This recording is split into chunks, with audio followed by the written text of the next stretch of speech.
Hello, here we are at chapter 12 in the dialogues. An interesting concept for us to explore. And we're continuing a little bit on the idea of thoughts from the previous chapter.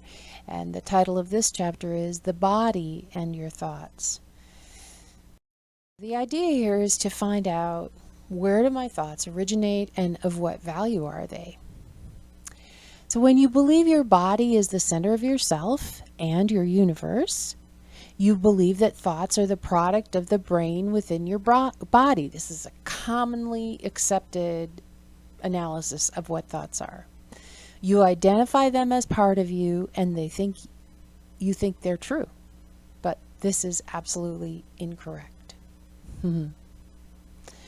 So it is this pattern that has kept us in the pattern of the ego, because we have believed this to be true. This is a really essential step and an essential recognition in order to completely detach from identifying with that personal self. So as we move on here, thoughts are simply a repetition of your conditioning. They are not you, and they are not true. So I realize this is a revolutionary idea, and we go deeper into it when we get into the 40 days and 40 nights. But this is a really good time to look at this concept and really examine what is the source of that constant mind stream that's running through my brain. And as we look closely, we can see that we've all been conditioned from the very moment we entered this world of form. We have had different conditioning. The conditioning has been laid down by our teachers, our parents, our culture. We probably inherited some of it through our gene pool, and that conditioning is what has given us the framework around which we have built our lives and built our self-concept of being a separated individual self who has a lifespan, who was born at a certain time and is going to die at a certain time, who has certain talents and abilities, who has a certain personality, who has a history and stories. All of that is contained within this thought pattern that we have accepted without question is true and is a part of our identity. And in that way, it is a part of our identity. It's actually what has perpetuated our identity as a separated individual. So at this point, really look at that and realize that constant chatter that's going on in your head that's telling you a repetition of things like I'm not good enough, or I'm not loved enough, or I'm not lovable, or I'll never get it right. Whatever that is, that's part of the belief. And it has created this entire storyline that it keeps feeding to you, gathering evidence to bring to you over and over and over again to prove to you that this is true.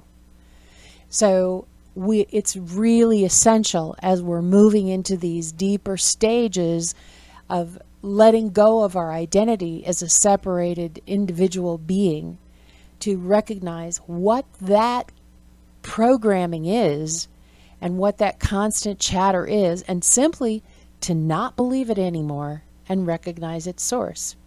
So that's the goal of this chapter. I'm just giving it to you straight at the beginning. So let's go a little deeper into what we're being presented with here. So it tells us there's another way of knowing truth, a way you already know. And it brings up again the issue of dialogue. When you're in dialogue, you listen, you hear, and you respond.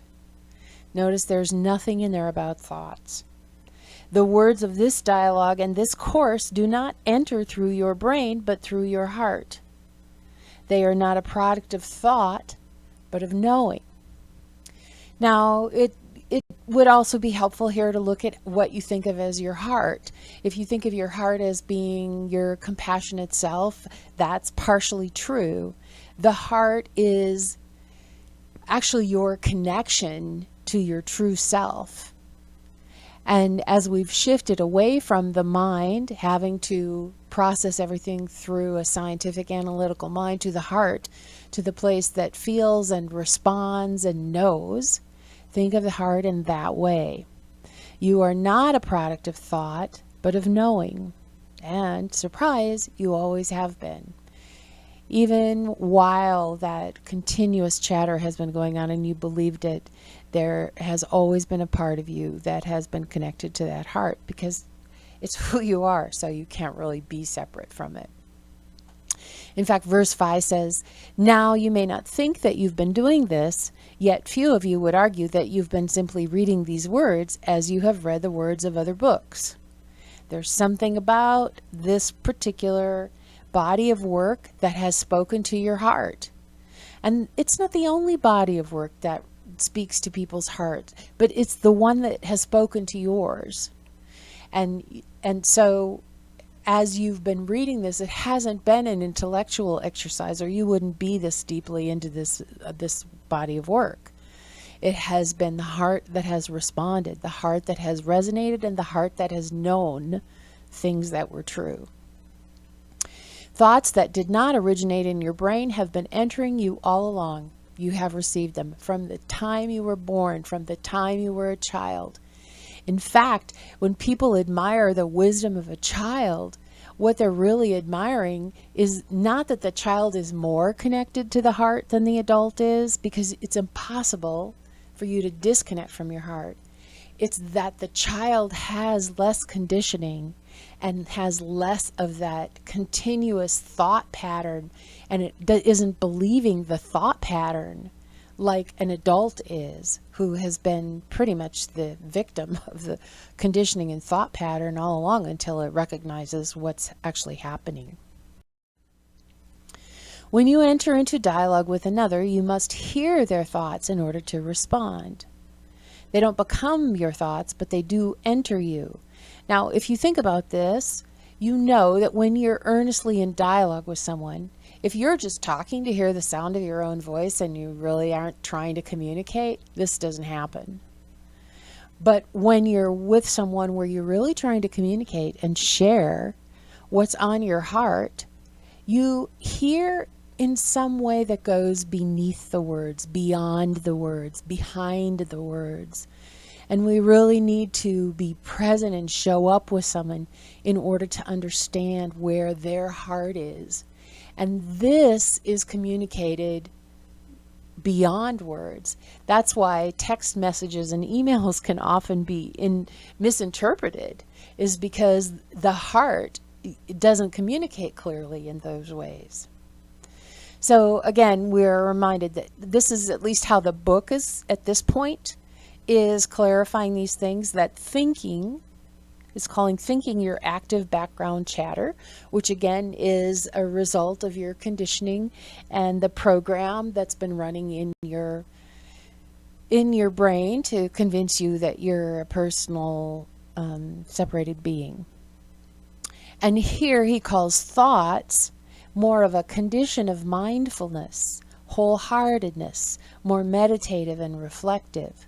So thoughts are more like ideas. They're not logical necessarily. They don't have to be processed through the mind. In fact, sometimes they don't even take the form of words at all. They are more like a feeling, a knowing. Verse 11, thinking is more descriptive of the ego mind. Thoughts are more descriptive of the true mind. Thinking is the pattern of the separated self and does not serve you. There you go, right there. You're believing you're thinking. You can't stop thinking. Okay, there's the first thing. If you try to go to war with that constant chatter stuff that's happening, it's just going to perpetuate it, because you know what we resist persists, and that programming is there. The track has been laid down. So you can't really go to war with it and try to get rid of it. The answer to it is you accept that it's there, but you recognize it for what it is. It's just background chatter. It's not true, and it's not you. It's an automatic feeding of your conditioning. And it's also a function of the ego mind to keep you thinking you're a separate, individualized being. It is the pattern, not the ego, that is still with you. That's important to point out. So, yeah, the ego is the one who thinks, I'm just this, I'm not connected to anything else, and I am separate. You don't think that anymore. But that pattern is still there because of that conditioning that was laid down and the tracks that are there. But in truth, you have now and have always had true thoughts that come to you from yourself, the self joined in unity. This is probably part of the confusion, because sometimes those ideas and thoughts have come to you and you know that they're true. So you just kind of assume all my thoughts are true. But this is a way to separate those out and recognize, like, wait, not all my thoughts are true. Some of my thoughts are completely untrue and don't serve me at all in any way. And since you can't get rid of them by defeating them, you have no choice but to recognize their source and dismiss them. Just like a child that you learn to ignore, or a bird that's chattering outside the window. It's just, it's just there. It's not true, and you don't believe it. Verse 12. I'm attempting to help you become aware and comfortable with the idea that, released of old patterns, the self will join with unity more and more frequently, until finally you will sustain Christ consciousness and live in the world as the elevated self of form. So this is actually a kind of a promise that he's giving us, that as you become more aware of what the source of your thoughts are, and more aware that it's just chatter and it's not to be believed, it starts to become less prominent in your life. It fades into the background more. And as you become more aware, so you're becoming aware of the fact that that chatter isn't true, and you become more aware of unity and the thoughts that come from that source, that strengthens, and they become to be the more dominant experience, and the chattering conditioning stuff becomes less and less in the forefront of your experience. Thought through unity is a way of coming to know the self joined in unity. It enters through a place that has nothing to do with the body, a place where mind and heart are joined in wholeheartedness. I mean, who among us doesn't want this? The activity of whatever is happening internally to be the truth, and not destructive, and not hurtful, and not fearful. We all want it. Verse 14, you have had such thoughts already, thoughts that came to you with an authority you are not used to, thoughts that you know beyond the shadow of a doubt are true or right or accurate. And it's true, we have all had those. I mean, that's one reason why we're still working in this course, because there's a recognition that, this is actually true. In fact, the love of truth is one of the essential components to an awakening experience. We have to be willing to face the truth, whatever it is, and we have to be completely committed to finding out what the truth is. We're not looking for another belief system that works better. We're looking for truth, and we find the truth through our own experience. So even if you've experienced uncertainty about this ability, you still carry the moment within which the truth was known to you. So what this is saying is that even though you might not feel like you have access to it now, you remember when you did, and you remember how sure you felt of it. So I'm going a little bit further here to remind you that this is a present moment experience. This joining in unity, this isn't something you do in the head and then store it away for your intellectual enjoyment later. The only time you can know the truth is in this moment. So the mind wants to accumulate facts and wisdom and analyses and belief systems, but that's not what this is. This happens in the present moment experience. And in each moment, You can know what is true in your experience. In fact, you can check in right now and see what is true in my experience right now. What am I feeling? What am I experiencing? What does my body feel like? What's going on within me? You can check in every moment and see what's true. It's an experience. It's not an intellectual exercise. And the thinking mind isn't needed in order to experience what is true right now. And as you're interacting in the world and interacting with other people and going about your life, you can check in all the time. And as you do this, that connection becomes clearer and clearer to you, and the path becomes your go-to instead of that thinking, chattering thing that we've been going to in the past. Verse 17, it is sane to know the truth. It is insane not to know the truth. Well, that seems kind of obvious, but the thing is that the brain, the mind, the constant chattering thinking mind wants to nail the truth down and say this is true and it fits in a belief system. But what is actually true is a present moment experience, and that's the only sanity there is to show up for every moment. When we are trying to process everything that we experience and everything that people say and the things that come our way through the thinking mind, then there's no end result to that but insanity. There's no way that thinking mind is ever going to be satisfied. It's not possible. Thoughts from unity are both personal and universal. So you might have a thought about you, about your life, about how you're responding to this moment, about what your body is doing now. That's an individualized thought. And because you as consciousness are having an individualized experience right now, you can have these kinds of unity thoughts on a personal level about your individual experience. But they are also universal.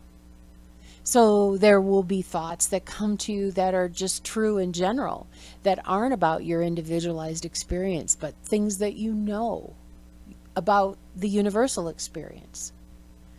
So you are having an individualized experience, but it takes place within the universal field, and you know both of them.